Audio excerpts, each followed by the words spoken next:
Good morning friends, myself is Manoj Modi. Welcome you once again in my English academy channel. आज के इस video में हम tense को स्टेप बाय स्टेप समझेंगे।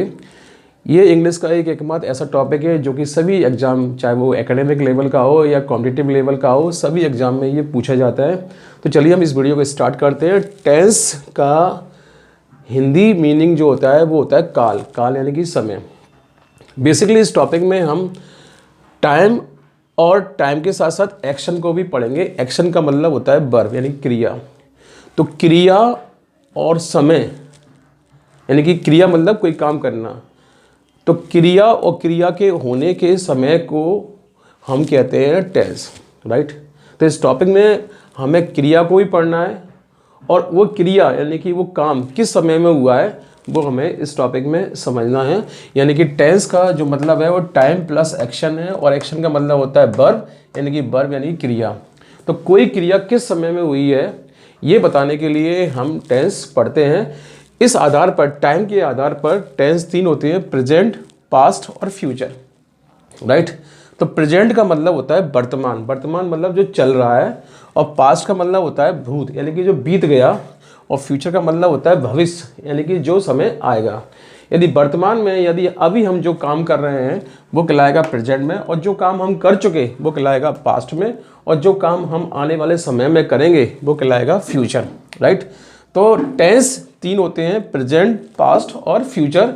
और इस क्रिया के आधार पर यानी कि इस वर्ब के आधार पर इन तीनों टेंस को चार चार भागों में बांटा गया है। चार चार भाग वो कौन से हैं हम इन्हें समझते हैं, राइट। तो क्रिया के आधार पर हमने तीनों टेंस को, प्रेजेंट को, पास्ट को, फ्यूचर को चार चार भागों में बांट दिया, जिसके नाम है indefinite, continuous, perfect, perfect continuous, right. यदि किसी भी सेंटेंस में अगर हमें ये पता चलता है कि यदि कोई क्रिया चल रही है तो उसे बोलेंगे कंटिन्यूअस, और यदि क्रिया खत्म हो चुकी है तो उसे बोलेंगे परफेक्ट। और यदि किसी सेंटेंस में हमें ये लग रहा हो कि क्रिया चालू तो हो चुकी है, शुरू हो चुकी है लेकिन ख़त्म नहीं हुई है, तब उसे बोलेंगे परफेक्ट कंटिन्यूअस। लेकिन यदि किसी सेंटेंस में हमें ये तीनों ही चीज़ मालूम नहीं चल रही हो, अर्थात हमें ये नहीं मालूम पड़ रहा हो कि क्रिया कब शुरू हुई, कब खत्म हुई, चल रही है या नहीं चल रही है, तब ऐसी कंडीशन में उसे हम इंडेफिनिट बोलेंगे, राइट। फॉर एग्जांपल मैं आपको हिंदी में समझा देता हूँ। जैसे मैंने एक सेंटेंस बोला, रमेश पढ़ रहा है।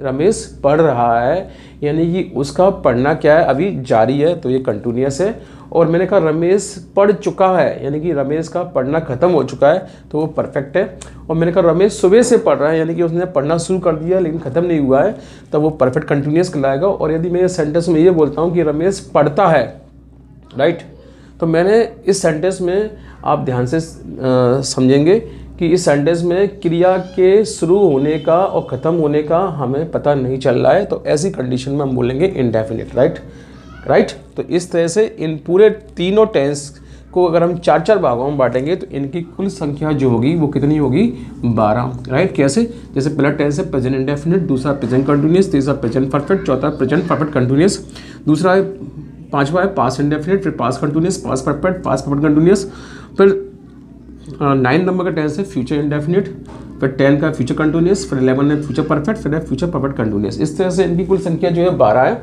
अब इन 12 टेंस को हम एक चार्ट के द्वारा समझने की कोशिश करेंगे। उस चार्ट में आपको ये समझना है कि हम कैसे ये आइडेंटिफाई करेंगे कि वो प्रेजेंट इंडेफिनिट है या प्रेजेंट कंटिन्यूअस है या प्रेजेंट परफेक्ट है या प्रेजेंट परफेक्ट कंटिन्यूअस है या फिर पास्ट या फ्यूचर है। तो आपको हर टेंस की हेल्पिंग वर्ब याद करनी होगी। हेल्पिंग वर्ब यानी कि सहायक क्रिया, राइट। सहायक क्रिया जो है सेंटेंस में इस वर्ब से पहले यूज़ की जाती है। अगर आप किसी सेंटेंस को ये समझना चाहते हो कि वो प्रेजेंट में है, पास्ट में है, फ्यूचर है, तब आप उस टेंस की हेल्पिंग वर्ब याद कर लीजिए या समझ लीजिए।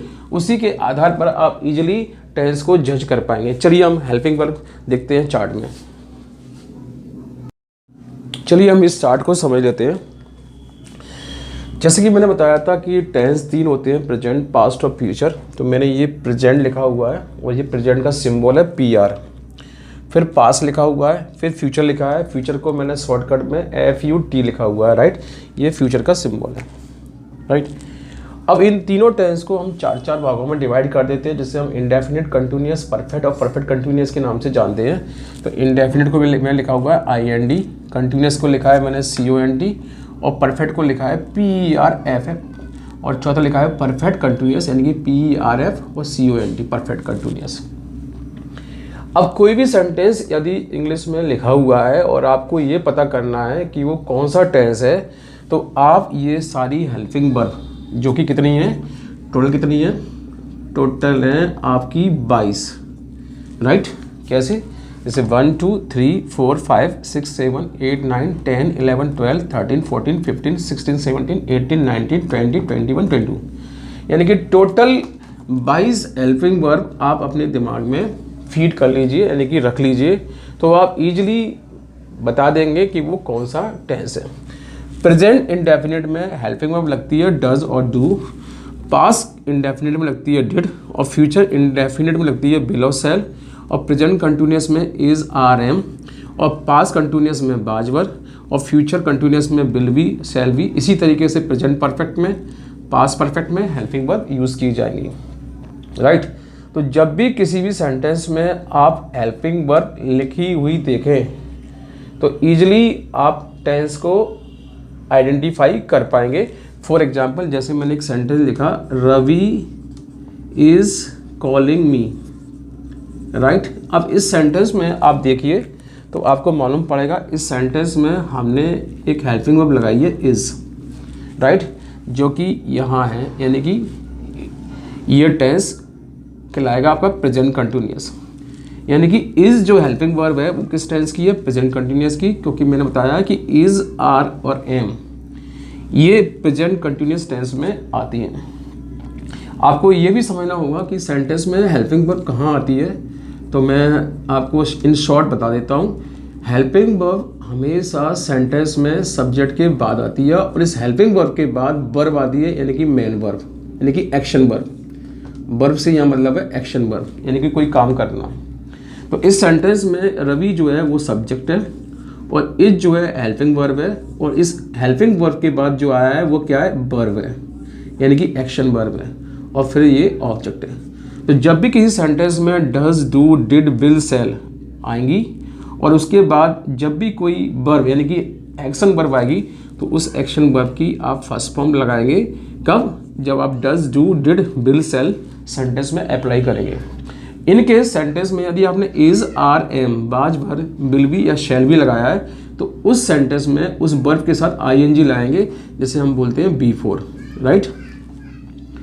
और सेंटेंस में अगर has, have, had, will have, shall have लगाएंगे, तो सेंटेंस में वर्ब की थर्ड फॉर्म यूज़ की जाएगी, राइट। और यदि सेंटेंस में has been, have been, had been, will have been, shall have been लगाएंगे, तो वर्ब में लगेगा आईएनजी, यानी कि बी4, राइट। तो जब भी सेंटेंस में हेल्पिंग वर्ब लगी हो और उसके बाद एक्शन वर्ब आई हो, तो आपको ये भी देखना होगा कि वो अकॉर्डिंग टू चार्ट है या नहीं, मतलब चार्ट के अनुसार है या नहीं। फॉर एग्जांपल, सेकंड एग्जांपल से समझने की कोशिश कीजिए।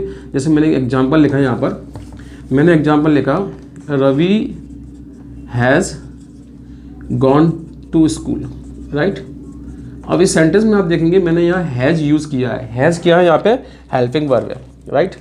अब आपको ये पता होना चाहिए कि ये किस टेंस की है, तो मैं बता देता हूँ, ये प्रेजेंट परफेक्ट की है, क्योंकि हैज़ और है प्रेजेंट परफेक्ट टेंस में लगती है, यानी कि ये टेंस कौन सा हो गया, प्रेजेंट परफेक्ट। हेल्पिंग वर्ब के आधार पर आपने जज कर लिया।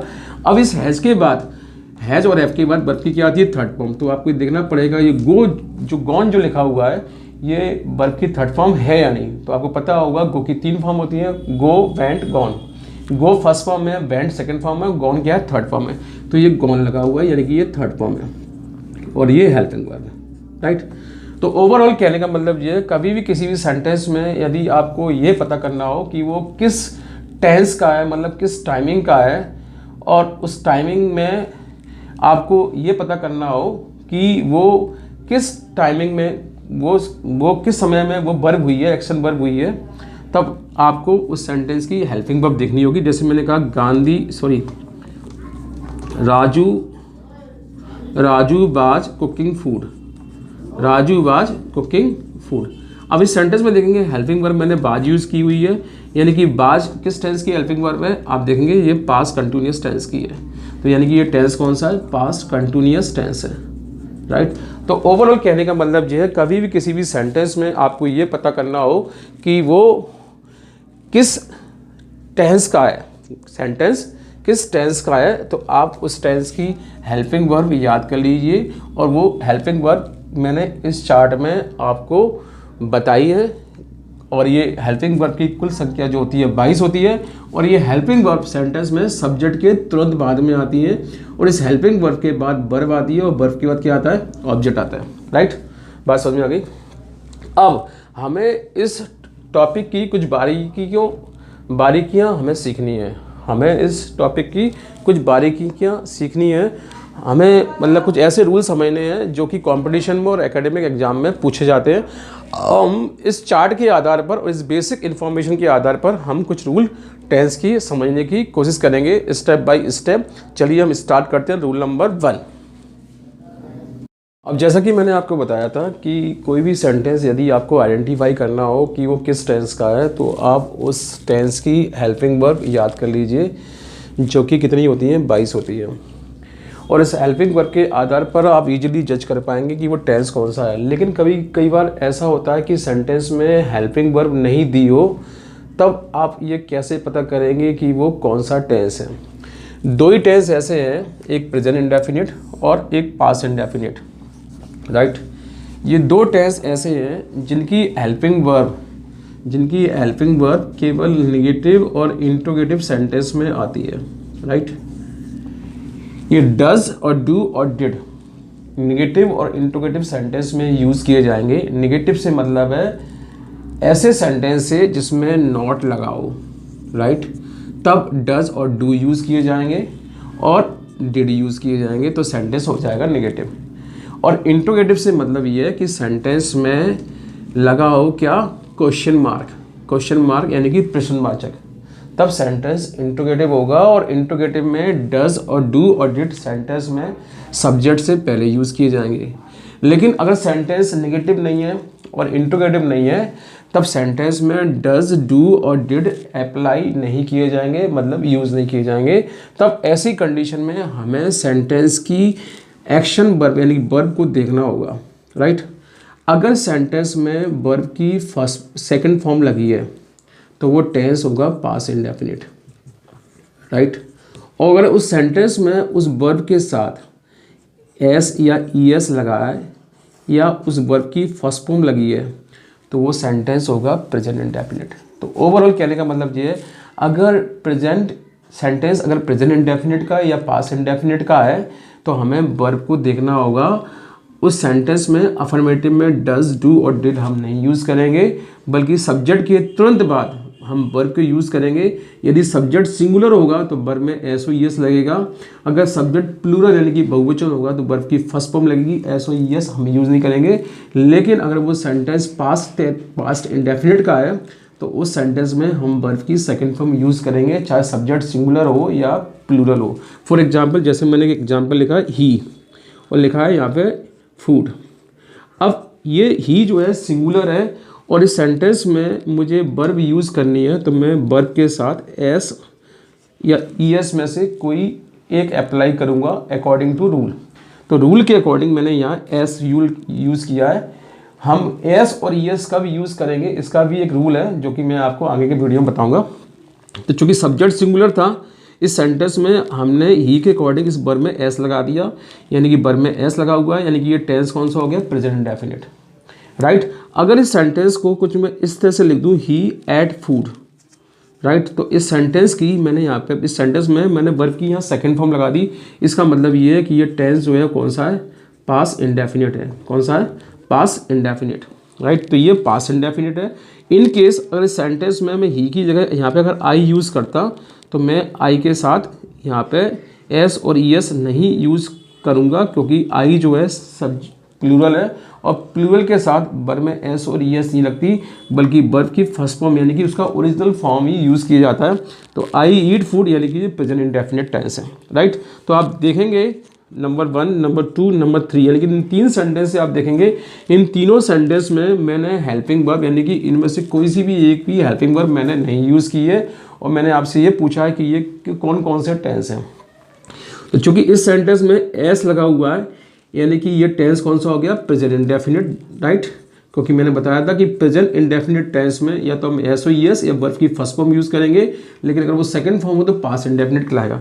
इस सेंटेंस में देखेंगे ही एट फूड यानी कि वर्ब की सेकंड फॉर्म लगी हुई है, यानी कि ये टेंस कौन सा है, पास्ट इंडेफिनिट है। और इस सेंटेंस में हम देखेंगे वर्ब के साथ कुछ भी नहीं लगा हुआ, वर्ब अपने ओरिजिनल फॉर्म में लिखी हुई है। ओरिजिनल फॉर्म से मतलब है वर्ब की फर्स्ट फॉर्म यानी कि उसका ओरिजिनल रूप। तो अब इस सेंटेंस में कुछ भी नहीं लगा, यानी कि तब भी ये टेंस कौन सा है, प्रेजेंट इंडेफिनिट है, राइट। तो अगर सेंटेंस में कभी भी हेल्पिंग वर्ब नहीं दी हो तो आप समझ जाना या तो वो प्रेजेंट इंडेफिनिट है या फिर वो पास्ट इंडेफिनिट है, राइट। जैसे कि इस एग्जाम्पल नंबर 1, 2, 3 में हुआ। अब मैं यहाँ एक एग्जाम्पल और लिखता हूँ, आप देखिए ही, नॉट ही, मैंने लिख दिया you killed a rat, right. तुमने एक चूहा मारा। अब हमने आपसे कहा कि ये टेंस कौन सा है, तो सबसे पहले आप देखिए कोई इसमें हेल्पिंग वर्ब यूज़ की गई है, तो आप देखेंगे इस सेंटेंस में कोई भी हेल्पिंग वर्ब हमने नहीं यूज़ की है, यानी कि ये सेंटेंस या तो प्रेजेंट इंडेफिनिट है या फिर पास्ट इंडेफिनिट है। अब हम कैसे जज करेंगे प्रेजेंट इंडेफिनिट है या पास्ट इंडेफिनिट है, हम सब्जेक्ट के तुरंत बाद देखेंगे इसमें वर्ब यूज़ की गई है और ये वर्ब का सेकेंड फॉर्म है, राइट। सेकेंड फॉर्म है, दैट मीन्स ये पास्ट इंडेफिनिट टेंस है, राइट। तो जब भी किसी भी सेंटेंस में अगर हेल्पिंग वर्ब नहीं यूज़ की गई है तो या तो प्रेजेंट इंडेफिनिट होगा या पास्ट इंडेफिनिट होगा। इसे हम किस आधार पर जज करेंगे, अगर वो सेकंड फॉर्म है तो पास्ट इंडेफिनिट है, वर्ब की फर्स्ट फॉर्म है या वर्ब में एस ओ एस हो तो प्रेजेंट इंडेफिनिट है। और आपको साथ साथ ये भी याद रखना पड़ेगा ये डज, डू, डिड, केवल ये 3 ऐसी हेल्पिंग वर्ब हैं जो केवल नेगेटिव और इंट्रोगेटिव सेंटेंस में यूज़ की जाती हैं। अफर्मेटिव सेंटेंस में हमें पास्ट इंडेफिनिट में वर्ब की सेकंड फॉर्म का यूज़ करना पड़ेगा और प्रेजेंट इंडेफिनिट में वर्ब के साथ फर्स्ट फॉर्म या वर्ब के साथ एस ओ एस का, एस या ई एस का यूज़ हमें करना पड़ेगा। ये एस और ई एस हम जब यूज़ करते हैं जब सब्जेक्ट सिंगुलर होता है, और यदि सब्जेक्ट प्लूरल होता है तो वर्ब की फर्स्ट फॉर्म लगाते हैं, जबकि पास्ट इंडेफिनिट टेंस में सिंगुलर और प्लूरल दोनों के साथ हम वर्ब की सेकंड फॉर्म का यूज़ करते हैं। ये थे इससे कुछ बेसिक रूल।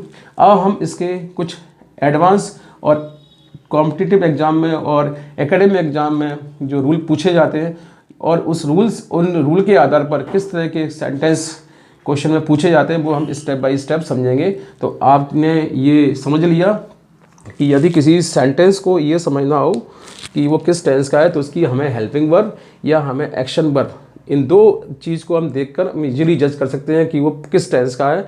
अगर सेंटेंस में हेल्पिंग वर्ब लगी हुई है तो हम इजीली जज कर पाएंगे वो टेंस कौन सा है। यदि सेंटेंस में हेल्पिंग वर्ब नहीं है तो हम वर्ब के आधार पर जज करेंगे कि वो पास्ट इंडेफिनिट है या प्रेजेंट इंडेफिनिट है, राइट। तो ये था टेंस का हेल्पिंग वर्ब का चार्ट। अब हम बात करते हैं रूल नंबर 1 की।